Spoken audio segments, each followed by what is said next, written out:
നമസ്കാരം. കഴിഞ്ഞ 10 വർഷം തുടർച്ചയായി പിണറായി വിജയൻ്റെ നേതൃത്വത്തിൽ നമ്മുടെ നാട് ഭരിച്ചപ്പോൾ ഈ നാട്ടിൽ സംഭവിച്ചത് എന്തൊക്കെയാണെന്ന് അവർ നമ്മളോട് പറഞ്ഞത് മാത്രമേ നമുക്കറിയൂ.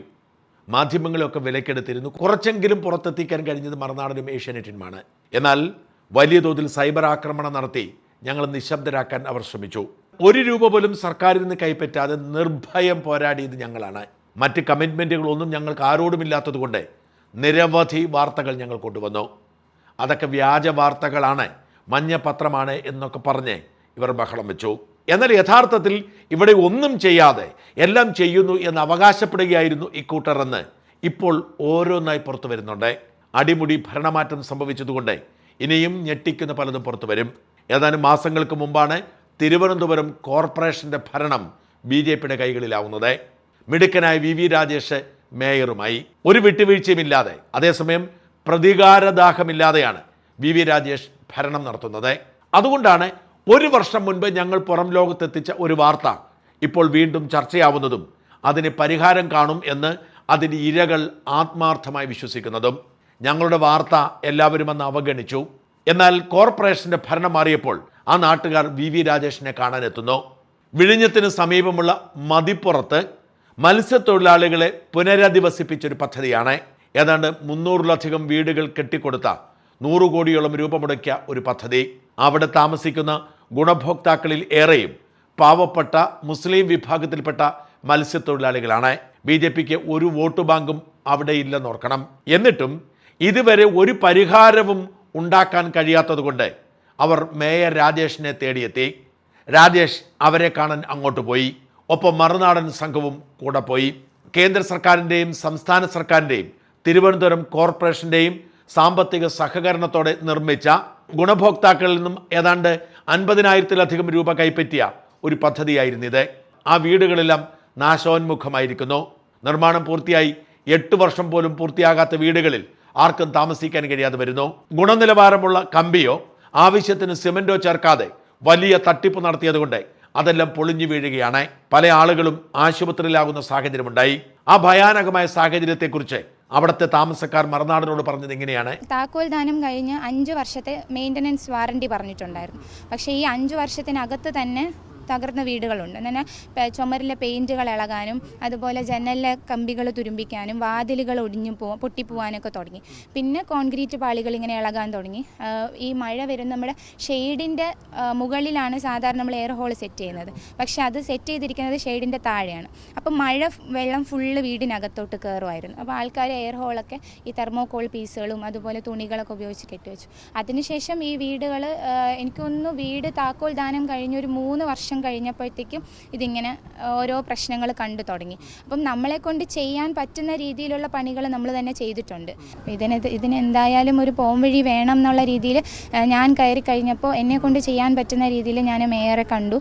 മേയർക്ക് ഇങ്ങനെ പരാതി കൊടുത്തു. അപ്പോൾ മേയറിൻ്റെ ഇടപെടൽ കാരണം മേയർ വാർഡിൽ നിന്ന് ആൾക്കാരെ കൊണ്ടുവരാൻ പറഞ്ഞു. അപ്പോൾ നമ്മൾ പരാതിയായിട്ട് മേയറിൻ്റെ അടുത്തേക്ക് ചെന്നു. നമ്മൾ കാര്യങ്ങൾ സംസാരിച്ചപ്പോൾ അതിൽ നിന്ന് മേയർക്ക് തന്നെ ഒരു ധാരണ കിട്ടിയതിന് പ്രകാരമാണ് മേയർ ഇന്ന് നമ്മളെ കാണാനായിട്ട് വന്നത്. കണ്ടു. ഏകദേശം കാര്യങ്ങളൊക്കെ അദ്ദേഹത്തിന് മനസ്സിലായിട്ടുണ്ട്. എന്നാൽ ഈ വിവരം മേയർ രാജേഷിന്റെ ശ്രദ്ധയിൽപ്പെടുത്തിയതോടെ രാജേഷ് 2 തവണ എത്തി.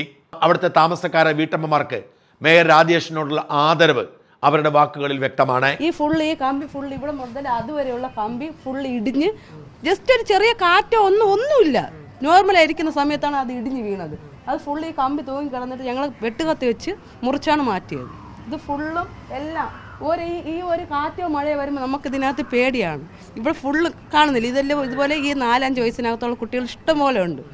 മനസ്സിലായില്ലേ? ഞങ്ങൾ അത്രയ്ക്കും പേടിച്ചാണ് കിടക്കുന്നത്. ഞങ്ങൾ ഓരോ ആൾക്കാർ വരുമ്പോൾ പരാതി പറയും, നോക്കാമെന്ന് പറയണതല്ലാതെ ആരും വന്നിട്ടില്ല. പക്ഷേ ഈ മേയർ ഞങ്ങൾ സമ്മതിച്ചിരിക്കുന്നു. ഈ മേയർ ഇപ്പോൾ 2ാമത്തെ പ്രാവശ്യമാണ് ഞങ്ങളെ കാണാൻ ഇവിടെ വരുന്നത്. പരിഹരിക്കുന്ന വിശ്വസിക്കുന്നത് ഈ മേയർ കണ്ടപ്പോൾ അങ്ങനെ ഒരു വിശ്വാസമുണ്ട്. കാരണം സാർ ഇത് 2ാമത്തെ പ്രാവശ്യമാണ് ഞങ്ങളെ ഈ അവസ്ഥയിൽ ഞങ്ങളെ കാണാൻ വരുന്നത്.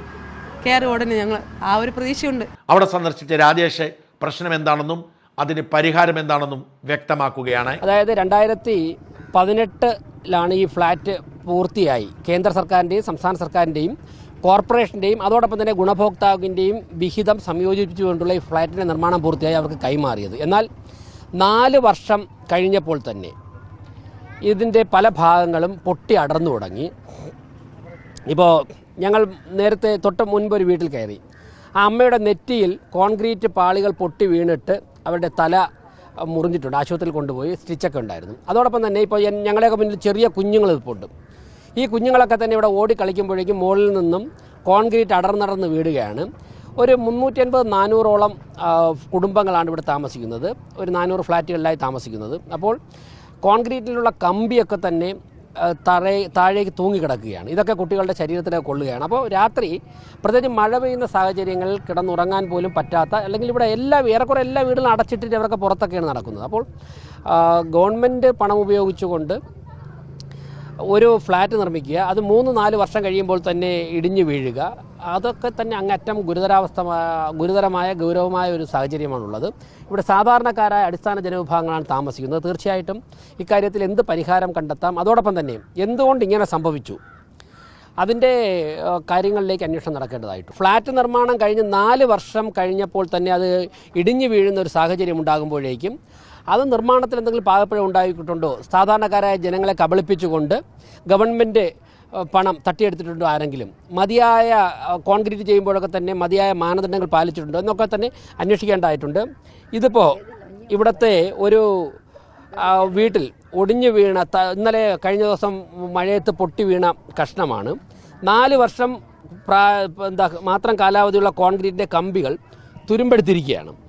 ആൾക്കാർ പറയുന്നത് ഇതിൽ സിമൻറ്റിൻ്റെ അംശം കുറവെന്നാണ് പറയുന്നത്. എന്തായാലും ഞങ്ങൾ ഈ ഒടിഞ്ഞു വീണ, ഈ അടർന്നു വീണ ഈ പീസ്, കോൺക്രീറ്റിൻ്റെ ഈ പീസ് ഞങ്ങൾ എടുക്കുകയാണ്. അവർ ഞങ്ങൾക്ക് കൈമാറിയതാണ്. ഇതുപോലെ ഏറെക്കുറെ എല്ലാ ഫ്ലാറ്റുകളിലും ചെറുതും വലുതുമായുള്ള പീസുകൾ ഉണ്ട്. അപ്പോൾ തീർച്ചയായിട്ടും ഇത് വളരെ ഗൗരവമാണ്, ഗുരുതരമാണ്, സാധാരണക്കാരായ ജനങ്ങളുടെ പ്രശ്നമാണ്.